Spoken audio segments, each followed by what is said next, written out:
Don't believe or disbelieve anything we discuss in spirit science. Simply have your own experience. In Lesson 6, I showed you an intro to sacred geometry, the flower of life. We looked at the Genesis pattern and how it forms the fruit of life, the pattern that all physical matter in existence comes out of. We jumped out of the sacred geometric pool for a few lessons, and today we're going to dive right back in. I've mentioned quite a few times that within the flower of life are found the music and harmonics of everything in existence. Let's find out how that works, shall we?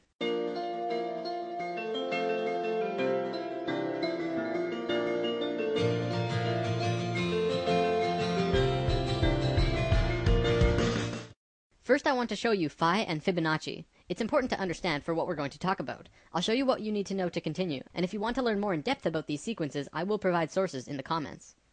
Phi, also known as the golden ratio, or golden mean, is a very simple relationship. If you had a rod and were going to put a mark on it, only two places would mark the phi ratio, which is here or here. The length of A plus B is equal to the length of C. This ratio is 1.6180339 and continues on forever. If you multiply the length of C with phi, it will create the exact same image, only bigger. C and D is equal to E. This ratio could then span on forever, going smaller and smaller or bigger and bigger forever.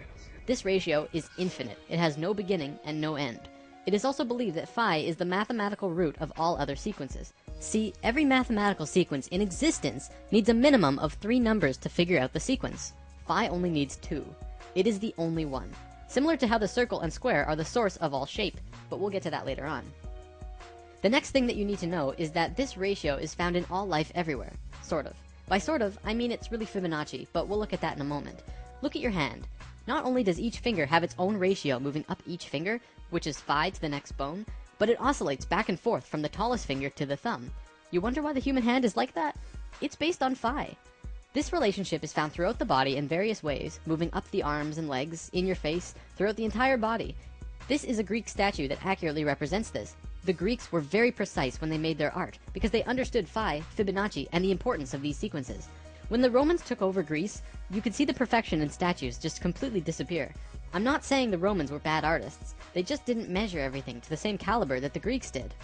Here is the phi ratio in butterflies. You can see this ratio everywhere, from the wing size to the body to the antennas. They're all phi ratios. Here's dragonflies. It's the same story. Phi runs along the entire body, and the relation to the body and the wings. Here it is in frogs. Phi is found throughout the body, in relation to the head, to the arms, to the fingers, and so on. Well, what about fish? You'd think they wouldn't be found in fish. Well, here's 3 kinds of fish. Once again, the ratios are consistent. It doesn't just apply to these creatures, though. Regardless of what mammal, insect, avian, plant, or living creature of any kind, you will find this ratio one way or another. There's a reason for this, but we'll get to that in a moment. Let me show you the importance we used to place on this golden ratio. In ancient times, we built many structures based on phi because we understood divine proportion. This is the pagoda of Yakushiji Temple in Japan. It's built with these same mathematics, from the doorway to the ball on top of the temple. It is a structural embodiment of the proportions that all life holds. The Parthenon in Greece also has the exact same mathematical structure, but even more. I recommend watching Nova's Secrets of the Parthenon if you wish to learn more about this, because the stuff that they find is really cool. The Great Pyramid in Giza also has these proportions. They're incredibly precise, perfect in every way. You'd think that by building these structures using the logical and mathematical proportions so carefully, that they would hinder the creativity behind these buildings, but they really don't. In fact, the left brain understanding all of this can even enhance creativity if used correctly. It makes me wonder about all of the world-famous buildings of the modern world. Could phi be a large factor in what makes them stand out? Let's move on to our next sequence, which is called Fibonacci. Now, the Fibonacci sequence is life's way of creating the golden mean. Allow me to explain. This sequence is continually made from adding the previous number to the current. 1 and 1 is 2. 2 and 1 is 3. 3 and 2 is 5. 5 and 3 is 8. You can see how it continues. Now, what most people don't know about Fibonacci is that it actually continually strives closer and closer to the phi ratio. By dividing the current number into the last, you can see this happening. 1 into 1 is 1. Well, that's not close at all. 2 into 1 is 2. This time it's over phi, but closer. 3 into 2 is 1.5, which is under, but closer still. 5 into 3 is 1.666. This time it's over, but even closer. Continuing with that, it's 1.6, and then 1.625, 1.615384, 1.619048, and so on. It continually oscillates over and under the phi ratio, never quite making it there, but continuing on closer and closer every time, until eventually you can't even tell the difference. Because phi is an infinite number, this sequence will go on forever. Let's look at some spirals in nature, another way that phi and Fibonacci can manifest. This is a nautilus shell. Many people will say it's phi, but it's really Fibonacci. See how when it's in its earliest form, it's crude, not smooth or anything? One look and you can tell that's not phi. But as it goes up farther and farther, it gets closer and closer to phi. It becomes a nearly perfect phi spiral by the time it's all the way out here. This also happens with sunflowers, pine cones, and many plants in nature. In many cases, such as the pine cones and sunflowers, it flows in a double spiral or more, much like the spiraling arms of a galaxy. From the microcosm to the macrocosm, spirals are always present. So phi is basically source, or spirit, or God, in a mathematical way of thinking. The math of God. Don't forget that this sequence is an intimate part of nature itself. I'm going to call it source. It is the source of all mathematical sequences, and all life in existence grows based on phi. However, phi has no beginning and no end. Life doesn't know how to deal with that. It's like source says, go and replicate this, and life says, we don't know how. Because life doesn't know how to create from something that has no beginning. So it creates the Fibonacci sequence instead, which has a beginning, but starts out crude, very basic, and then continually goes closer and closer to source, becoming more divine every step. It does take steps too, which actually has quite a bit to do with evolution. Let's move on for now though. The only other sequence you need to know for this is binary sequences. This is a sequence like 2, 4, 8, 16, 32. We're just doubling the last number instead of adding it to the previous one. We're all very familiar with this. Binary sequences are found in life as well. For example, mitotic cell divisions are binary. We go from being a single cell being to having over 100 trillion cells in only 46 divisions. Binary sequences are also how computers work, by turning on and off chips. Computing at its core, anyways, is binary. Okay, let's move on to something different for now, but what we just looked at will reveal itself in time. This is how a polar graph usually looks, with 36 radial lines in 10-degree increments representing the 360 degrees. Then, concentric circles are drawn, each with the same distance away as the last, creating 8 equal demarcations as the one before, counting the inside circle as 1. Think about what this represents too. It's a two-dimensional drawing of a three-dimensional sphere, one of the sacred forms, by projecting it onto a flat surface. This is also called a shadow form, and casting shadows is a sacred way to obtain information. Also, a polar graph has both straight, male lines and circular, female lines, both male and female energies interacting at once. If you plot a golden mean spiral at 0 degrees on the polar graph, it will loop all the way around before hitting 0 again, exactly at the 8th circle. You'll find that this golden mean line crosses 5 specific places as it goes out. These places are where the female circular lines meet the male lines. It crosses at 120 degrees, 190 degrees, 240 degrees, 280 degrees, and then it jumps to 360, or back at 0, depending on how you look at it.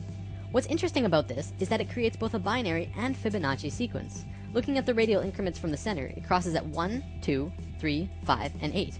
Well, that's Fibonacci. But it also crosses at 2, 4, and 8. Well, that's a binary sequence. We're going to look at the binary sequence in particular, though, because what you find is very cool. If you draw lines from the outermost circles on the lines where the binary sequence was formed, you get this image. It is an equilateral triangle. If you continue the spiral outward, it would continue to hit these exact same places and continue to form larger equilateral triangles. Let's divert yet again to look at something very interesting. There was a man named Keith Critchlow who discovered something very important to understanding the geometry of music. First, he drew a straight line through an equilateral triangle, and then he measured from the middle of the center line and drew a straight line up to the top edge and back down to the bottom corner.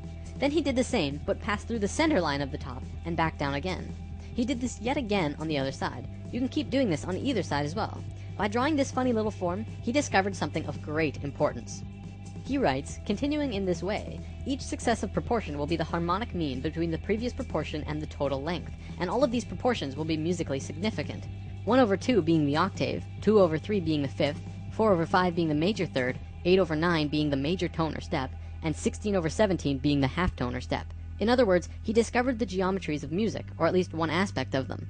Then he tried measuring it in a different way, starting at a different point of the center line. At 3/4, he found the measurements were 1/7, 1/4, 2/5, 4/7, 8/11, and 16/19.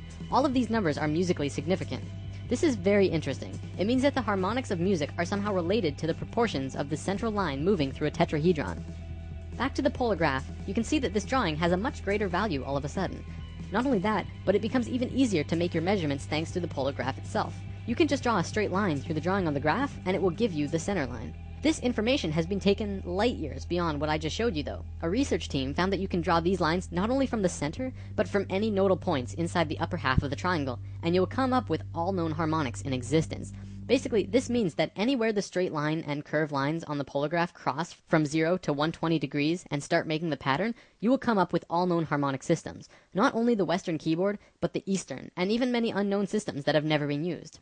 As I'm not a musician, there's not much more I can show you related to this, but I would love to see what a musician could really do with this knowledge. How far could you take this? Alright, I'm running low on time here, so I'll wrap up with this unraveling. Remember when we talked about spirals in nature? They often travel in twos. Usually this is male and female. So on this polar graph, if you're going to copy nature, you don't just plot one spiral, you have to plot two. When you do that, it gives you this image, which is a star tetrahedron inside of a sphere. We mentioned this in lesson 7, and this image is more commonly known as the Star of David. Do you remember the face on Mars? NASA obviously tells us that it's just a random formation on the surface of the planet. But right next to the face, there are also a few pyramids and other anthropomorphic structures. I know what you're thinking. Why on earth would I bring that up all of a sudden? Well, Richard Hoagland and his colleagues have spent a long time researching and deciphering a message on the surface of the red planet. Want to know what that message was? It was a star tetrahedron inscribed in a sphere. Holy balls, right? There's a link in the comments to a page with all of this information if you want to learn more. It's pretty crazy, and very eye-opening now that we have this information about what this really means. Inside the star tetrahedron, another one fits perfectly. We can continue to put more and more star tetrahedrons inside or outside of the other star tetrahedrons, the same way the golden mean spiral can wrap around the polar graph infinitely big or infinitely small. You'll notice that this smaller tetrahedron also happens to fit perfectly around this sphere. Well, check this out. If you put this same size sphere centered on the point of every single star tetrahedral point, guess what suddenly reveals itself? The